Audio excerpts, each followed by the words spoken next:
தூதர் நபிகள் நாயகத்தை அவதூறாக பேசிய நாம் தமிழர் கட்சி சீமான் மீது நடவடிக்கை எடுக்க வேதாரண்யம் காவல் நிலையத்தில் புகார்.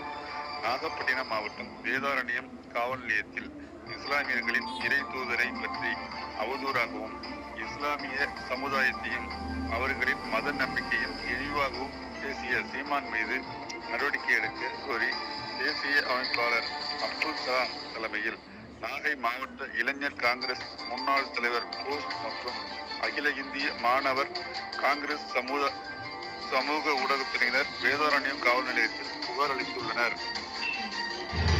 இன்று வேதாரண்யம் காவல் நிலையத்தில் நாம் தமிழர் கட்சி ஒருங்கிணைப்பாளர் சீமான் மீது புகார் அளித்துள்ளோம். நேற்றைய தினம் இறை தூதர் முகமது நபி பற்றி தவறாக பேசியுள்ளார் சீமான். அவர் மீது சட்ட ரீதியான நடவடிக்கை எடுக்க வேண்டும் என காவல்துறை அதிகாரிகளை நாடியுள்ளோம். இஸ்லாமியர்களை பலவிதமாக தொடர்ந்து தாக்குதல் நடத்தி வருகிறார்கள் பல கட்சியினர். இதற்கு காவல்துறை சட்ட ரீதியாக தகுந்த நடவடிக்கை எடுக்க வேண்டும். தற்போது அவர் கட்சியில் ஆட்கள் குறைய நிறைய பேர் வெளியேறி இருக்கிறார்கள்.